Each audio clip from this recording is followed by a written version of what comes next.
नमस्कार, आप देख रहे हैं खबरनामा भारत। अभी हम मुजफ्फरपुर में बोचहां विधानसभा में झपहा 2 पंचायत में इस बार के भावी उम्मीदवार और आने वाले चुनाव के पंचायत समिति के उम्मीदवार हुए नर्मदा देवी जी। इनके प्रतिनिधित्व कर रहे हैं गुल्लू जी के नाम से काफ़ी मशहूर है। यहाँ पे लोगों के बीच चर्चा का विषय इस बार है, इसलिए कि एक सामाजिक आदमी जो समाज सेवा काफ़ी किए हैं। ख़ास तौर पे लॉकडाउन में जिस तरीके से लोगों को इन्होंने मदद किया है, यहाँ चर्चा बना हुआ है कि एक नवयुवक चेहरा 25 कितनी उम्र होगी आपकी? 25 साल की उम्र में भी इन्होंने जिस तरीके से समाज सेवा किया है, कहीं ना कहीं सराहनीय है। लॉकडाउन में लोगों के बीच डोर टू डोर जाके इन्होंने खाने पीने का पूरा प्रबंध किया था और कहीं ना कहीं इस बार के चुनाव में ये मेन मुद्दा रहेगा। विशेष तौर पे बाढ़ क्षतिग्रस्त इलाका भी है यहाँ पे। ये पहले तो हम जानना चाहेंगे, जब फर्स्ट बार लॉकडाउन लगा आपके मुख से हम जानना चाहेंगे कि फर्स्ट बार जब ये लॉकडाउन लगा तो किस तरीके से लोगों की आप सहायता की और कैसे की? हमसे जुड़े हुए जो भी हमारे सर्किल के लोग, सबसे पहले हम सबको इन्फॉर्म किया कि आप अपने क्षेत्र में देखिए कि किन किन लोगों को किस चीज़ की ज़रूरत है, क्योंकि हमारे सामने हो सकता है कि बहुत सारे ऐसे लोग भी आएंगे जिनको कुछ पता नहीं है। मतलब हो सकता है बेवजह क्या बोलते लूटने के लिए। तो हमको पता, जिसको नीड होना चाहिए किसी चीज़ की, जैसे कि खाने की, आप हमको इन्फॉर्म कीजिए, हम जा कर देंगे, उनको मुहैया कराएंगे। तो हमारे सभी मित्रगण लोग मिलकर वैसे लोगों के बारे में एक सूची तैयार की कि इनको ज़रूरत है खाने की चीज़ की। तो हम उनके घर डोर टू डोर जाके वो सारा सामान मुहैया कराएँ जो जिस चीज़ की उनको ज़रूरत है, कंप्लीट पैकेज। एक बात जानना चाहेंगे गुल्लू जी, जिस तरीके से फर्स्ट बार लॉकडाउन लगा उस समय लोग घर में थे, कहीं ना कहीं पैक हो गए थे, इतना डर अंदर में लोगों के बीच था, लेकिन आपने उस समय एक जान की परवाह न करते हुए लोगों की आपने सेवा किया। कहीं ना कहीं इस चुनाव में लोग आपको याद करेंगे। जी जी, देखिए अब वो उनका चाहना है, वो हम नहीं कह सकते, लेकिन फिर भी उम्मीद है।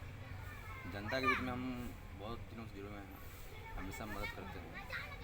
तो अगर उनको लगता है कि हम उनके लिए हमेशा खड़े उतरते हैं तो मुझे उम्मीद है कि मदद करेंगे। दूसरी बात यह है कि प्रतिनिधित्व आप कर रहे हैं नर्मदा देवी जी का, मुद्दा क्या लेके आया है? ये मुद्दा मेन है, आप अपने क्षेत्र को क्या जो बेरोजगार है या जिनको आवश्यकता है किसी जॉब की, या आप कह सकते हैं जैसे कि बहुत सारे लोगों को आज भी आवास नहीं है, मतलब घर नहीं। इंदिरा आवास। लोग कहते हैं कि सबको इंदिरा आवास मिल चुका है, लेकिन ऐसा कुछ नहीं है। आज भी आप जाएंगे डोर टू डोर घूमेंगे, जब वैसे लोग हैं, जैसे हमारे पंचायत में वार्ड नंबर 2 है, 3 है, और कुछ पास में एक भट्टा टोला पड़ता है, वहाँ पे आज भी आप जाकर देखेंगे तो बहुत सारे लोगों का घर बहुत बुरा है, बहुत गंदा स्थिति है उनका।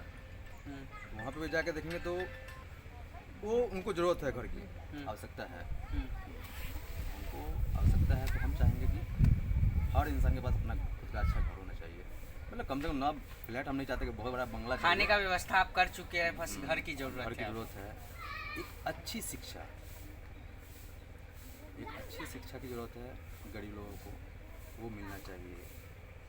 और क्या विशेष यही स्वच्छ समाज होना चाहिए, स्वच्छ छवि वाला समाज चाहिए। और हम चाहते हैं कि शिक्षा समाज में शिक्षा हर बच्चे को मिलना चाहिए। अभी हम कुछ कॉपी किताब वगैरह हम कुछ लाकर रखे हुए घर पे।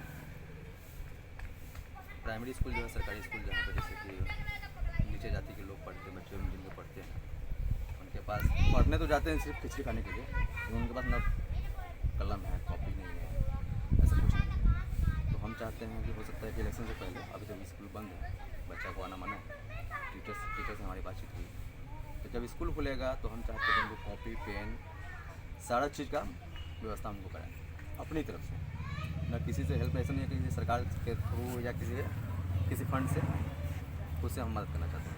आप जिस तरीके से मदद कर रही हैं और ये सारा काम कर रहे हैं, इससे पहले आप कहाँ थे? देखिए हम तो पिछले चुनाव में कहाँ थे आप? देखिए हम फर्स्ट टाइम है मेरा, और पिछले चुनाव में भी हम इसी समाज में थे, और हम लोगों के बीच थे, हम समाज के बीच थे, नेता के बीच नहीं। हम शुरू से समाज से जुड़े हुए लोग हैं। और कभी भी पॉलिटिक्स में हमारा इच्छा नहीं था, रुझान नहीं था कि हम जुड़ेंगे, आएंगे कभी, लेकिन देखिए लोगों की वजह से मुझे आना पड़ गया। लोग बीच आपको आना पड़ गया। दूसरी बात ये है कि पंचायत समिति का जो यहाँ के सिटिंग है अभी, उनका कार्यकाल किस तरीके से आप देखते हैं? किसी कैंडिडेट का बुराई करना ही तो हमको नहीं, बुराई नहीं करना है, बस रियलिटी बताना है आपको, सच्चाई बताना है। कि सच्चाई तो यही है, और बहुत गंदा स्थिति है, और ख़ासकर हमारी झपा पंचायत का हम इससे पहले भी देखे हैं, आज भी देखते हैं, कोई फंड ही नहीं, झपा के लिए कुछ फंड ही नहीं है। अब क्या कारण है हमको नहीं पता, क्योंकि हम अब जाकर हम राजनीतिक में आए हैं और हम सब देखेंगे, पता करेंगे क्या करें, कहानी है, क्या परेशानी है, कि कोई फंड नहीं आ रहा है। जैसे इंदिरा आवास नहीं आ रहा है, आपको अभी रोड का फिर बुरा स्थिति है, बहुत सारा वार्ड है अपना झपा पंचायत, जबकि नीतीश कुमार के राज्य में रोड बहुत अच्छा हुआ है, लेकिन खास कर झपा पंचायत को आप देखेंगे ना, बहुत गंदा स्थिति, बहुत गंदा स्थिति, आप खुद घूमे देखेंगे, बहुत गंदा स्थिति है। या नल जल योजना जो आया है, अभी हमारे क्षेत्र में दिखेगा कहीं आपको नल नहीं नजर आ रहा होगा, तो पता ही नहीं चलता, नल है जल नहीं है, मतलब कुछ ही नहीं है, नल भी नहीं है, जल तो दूर की बात है, नल भी नहीं है। अब पता नहीं फंड आता क्यों नहीं है, या कोई परेशानी है। अगर आप अच्छे नेता हैं तो आपको इस पर ध्यान देना चाहिए, आपको दौड़ भाग करना चाहिए। पर दूसरी बात ये है कि आपने बहुत अच्छा एक मुद्दा बीच में आपने बहुत अच्छी बात बोली कि झपहा के लिए कोई काम ही नहीं हुआ, लेकिन एक और बात आता है, झपहा चौक पर आज भी देखिए काफ़ी हम देखते हैं कि हमेशा सुनने को मिलता है हमें कि चोरी होती है। दूसरा बात है गुंडागर्दी काफ़ी बढ़ते हैं, कोई किसी को चोरी करके ले गया, कुछ कभी दुकान में चोरी हो जाता है, कभी कुछ होता है, छीन छोर काफ़ी है, गुंडागर्दी काफ़ी है। ये कब ख़त्म होगी? कहीं ना कहीं आज भी लोग जब ये क्षेत्र अंदर में जाते हैं, शहर से आते हैं, तो आपको यहाँ से अगर बगल में आसपास में कफेन पंचायत वगैरह भी है, तो उस पंचायत में भी जाने के लिए लोग को एक मन में डर रहता है कि बीच में कहीं कोई चोरी ना कर ले, कोई छीन ना ले। ये किस हद तक सही बात है? देखिए, जहाँ तक बात हमारे पंचायत की है, हमारे पंचायत में इस तरह का कोई ऐसा दुर्घटना हाँ हाईवे है उसकी बात हम नहीं करेंगे, या अदर पंचायत की बात हम नहीं करेंगे, लेकिन खासकर हमारे पंचायत में लोगों में यूनिटी अच्छी है, और ऐसा कोई घटना हमारे पंचायत में नहीं होता है। अगर होता है तो इस घटना के लिए जितने भी लोग हैं एक्टिव होकर, एक साथ होकर इसका अति करते हैं। आपको हम बता रहे हैं, पिछली बार जब बारिश काफ़ी हो रही थी, उस समय झपहा चौक पर ही शायद कोई मोबाइल चोरी करके ले गया था, काफ़ी मारे थे, जी वही मारा गया था, अगर ऐसा कुछ होता शायद है हॉस्पिटल पहुंचाया गया था। लेकिन हम एक ये भी कर सकते, कानून के हवाले कर सकते हैं, लेकिन किस हद तक कि अपने अंडर कानून ले लेना किस हद तक सही है? कानून की बात करते नहीं थे, ये बेवकूफ़ बनाने वाली बात है। ये कानून जो है ना, आपको अभी पकड़ के लेके जाएगी, 5 से 10 हज़ार में वो लड़का चोर 2 मिनट में थाना के बाहर होता है। ये बेवकूफ़ बनाने की बात है। हम चाहते हैं, ये बात सत्य है कि कानून अपने हाथ में नहीं लेना चाहिए, लेकिन कहीं ना कहीं समाज के लोग मजबूर हैं, उनको मालूम है कि उनको कानून से वो मदद नहीं मिल पाता है जो मिलना चाहिए, जो उम्मीद करते हैं। अच्छा, इस वजह से लोग अब कानून को अपने हाथ में लेते, लेकिन लेना तो नहीं चाहिए, हम जानते हैं कि उसको लेना नहीं चाहिए, लेकिन कहीं ना कहीं उनको चोट पहुंचा हुआ कानून के थ्रू, अपने थाना या ओपी को खुला है या किसी की वजह से कहीं ना कहीं हाथ पहुंचा, तब तो कानून को हाथ में लेते हैं। आप ऐसा सुविधा दीजिए, कोई कानून को हाथ में नहीं लेगा, आप क्यों नहीं देते हैं? कहीं चोरी कैसे हो जाएगा?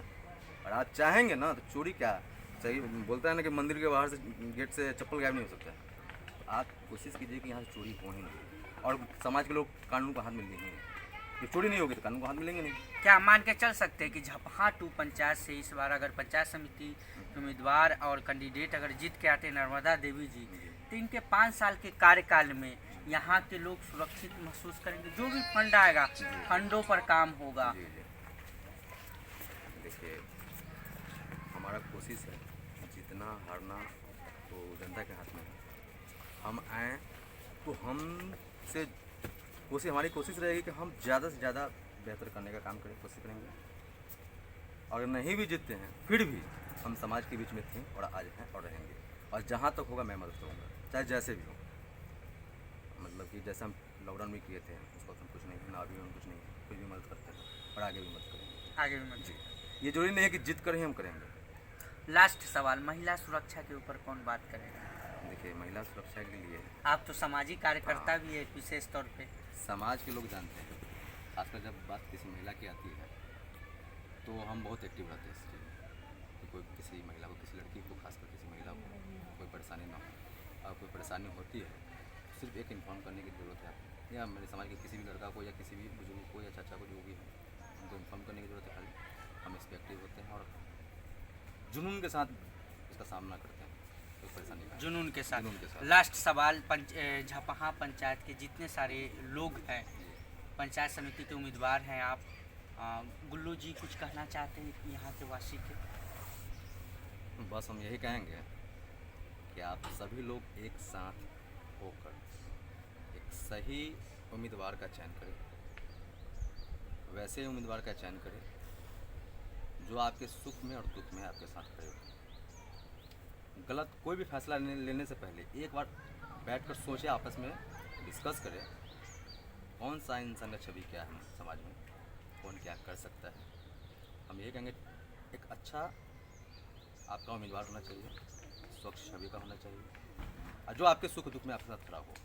सुख दुख में खड़ा हो। नर्मदा देवी जी के प्रतिनिधित्व कर रहे थे गुल्लू जी, जिनसे हम बातचीत कर रहे थे। जिस तरीके से इन्होंने समाज सेवा करते आए हैं, इनके मुख से भी हमको सुनने को मिला कि लॉकडाउन में इन्होंने क्या किया। विशेष तौर पे शिक्षा की बात इन्होंने खुद बताई कि शिक्षा पे हम काम करते आ रहे हैं और काम करेंगे आने वाले चुनाव में। इनके लिए चुनाव एक जीतना हारना एक बड़ा मैटर नहीं करता है। ये सामाजिक कार्य करता है और समाज के लिए हमेशा काम करते रहेंगे। अब देखते हैं कि एक ऐसा कैंडिडेट आपके सामने आया है झपहा 2 में जो समाज के लिए बात करता हो, आपके हितों के लिए बात करते हो। ये तो आने वाला वक्त ही बताएगा कि अगर नर्मदा देवी जी यहाँ से चुनाव जीतती है तो कितना काम होगा। तो समय का ही बात है। कैमरामैन राजा के साथ मैं राजीव।